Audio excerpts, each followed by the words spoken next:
오늘은 나의 직장생활 이야기 하도록 하겠습니다. 지금은 제가 뼛속까지 ESTJ 엄격한 관리자 형이지만 저는 원래 ENFP로 살아온 기간이 더 깁니다. 제가 ENFP 직장인이었을 때 에피소드 몇 가지를 들려드리도록 하겠습니다. 한 4가지 정도를 들려드릴 건데요. 나머지 3개는 다 참이고 마지막 하나는 거짓입니다. 어떤 게 거짓인지 한번 찾아보시면 재미일 것 같습니다.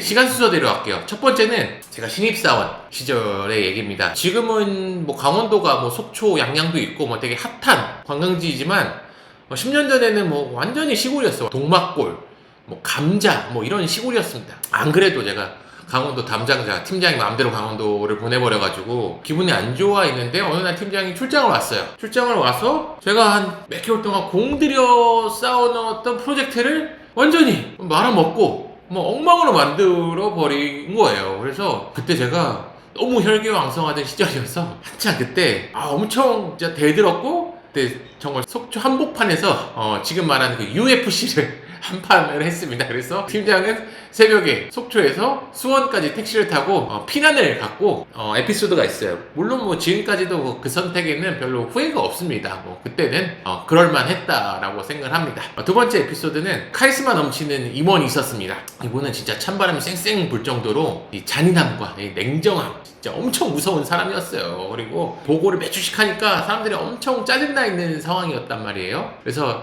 어느 날 이제 1층에서 엘리베이터를 이제 동료랑 이제 기다리고 있었어요. 기다리면서 이제 이런 얘기를 한 거죠. 어떤 임원은 왜 자꾸 그딴 일을 시키는지 모르겠다 라고 제가 동료한테 얘기를 했어요. 근데 동료 표정이 별로 안 좋은 거예요. 그래서 왜 얼굴이 부자연스러워? 라고 하면서 뒤를 딱 돌아보니까 그 임원이 내 바로 뒤에서 핸드폰을 보고 있는 거예요. 분명히 이제 자기 욕하는 거를 들었을 거 아닙니까? 근데 못 들은 것처럼 핸드폰만 계속 유심히 보는 거예요. 바로 앞에서 저 같았어도 본인의 까는 얘기를 들었으니까 이게 어떻게 반응하기가 힘들겠죠. 그래서 엘리베이터 타고 올라갔어요. 제가 그때 직장 생활하면서 처음으로 종합평가 D라는 걸 받게 됩니다.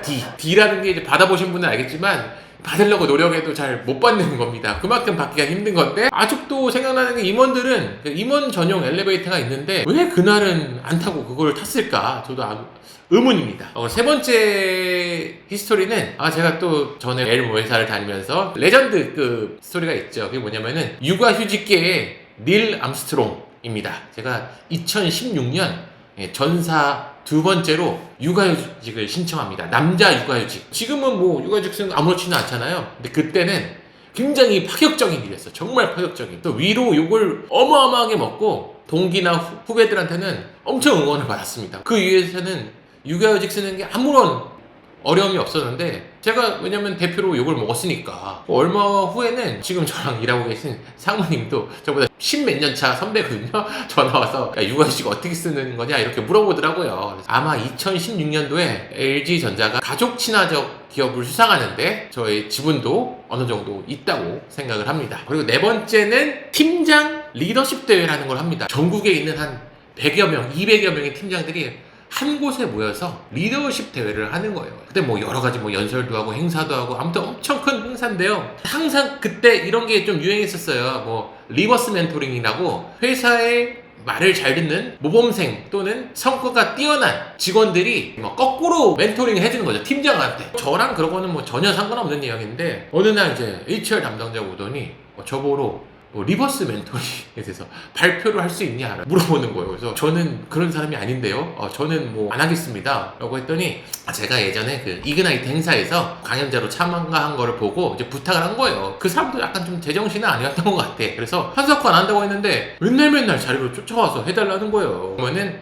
사전 검열이 없이 하는 조건이면 내가 한번 해보겠다 라고 해서 진짜 그 담당자가 사전 검열을 안 하더라고요. 내가 어떤 말을 할지도 모르는데 사전 검열을 안 했어. 정말 이 내용을 아무한테도 말하지 않았고, 제가 행사 당일날 연설자로 딱 나가니까 그때 내가 몇 년 동안 모셨던 7명의 팀장이 그 자리에 다 있었어. 그러니까 팀장들이 너무 놀라는 거야. 아니 제가 왜 여기 나와 있어? 제가 왜 여기서 저런 말을 하지? 그래서 그날 주제에 대해서는 다양한 경험에 적절한 연결이라는 주제로 그 7명의 그 팀장들과의 그 에피소드를 풀어놓았는데 뭐 다 되게 좋게 끝났던 것 같아요. 그래서 저랑 그 UFC한 팀장 말고는 모두 즐거운 경험이었는데, 5번째 그날 에피소드 하나를 더 이야기했습니다. 원래 제가 정해진 대본 위주로 발표를 해요. 애드립을 잘 안 하는데, 근데 그날은 준비했던 유머들이 꽤 괜찮은 반응을 보여가지고 이상하게 용기가 났던 것 같아요.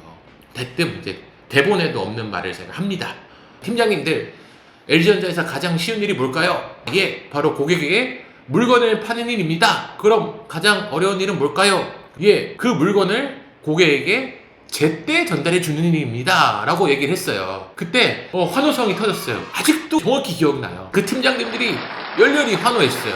이게 진짜 팡 터졌어요. 왜냐면요, 그만큼 SCM 문제로 물건을 파는 건 정말 쉬운데 물건을 제때 갖다 주는 게 너무너무 어려웠기 때문이에요. 그래서 그때는 다 알면서도 대놓고 아무도 하지 못하는 말을 제가 그때 애드립을 해가지고 미친 용기를 내서 한 거죠. 그게 어느 정도였냐면요, 그때 저한테 딜을 준 임원도 그 얘기를 듣고 저한테 웃어주었습니다. 다만 그때 한 명만 딱 웃지 않았거든요. 정말 딱 한 명만, 모두가 웃는데 한 명만 웃지 않았는데, 그 사람이 누구냐면 그 본부장님, 사장님만 웃지 않았습니다. 너무 가슴 아픈 얘기고 해결되지 않는 얘기여가지고 본부장님만 웃지 않았습니다. 그리고 제가 그렇게 깠던 SCM 팀을 그 발표 한 달 뒤에 제가 발령이 나서 가게 됩니다. 그래서 저는 이 에피소드를 저만 알고 있는 거라고 생각했었는데, 아주 오랜 시간이 지난 후에 사장님이 쓴 자서전에도 이 내용이 수록되어 있더라고요. 사장님도 참 오랫동안 기억이 남으셨나 봅니다. 지금 제가 총 5가지 얘기를 말씀드렸는데 이 중에서 거짓은 하나도 없습니다. 모두 다 사실이고요. 저도 가끔씩은 대책 없었던 ENF 시절이 많이 그립습니다. 저의 우여곡절을 많았던 회사생활 스토리 여기까지 하도록 하겠습니다.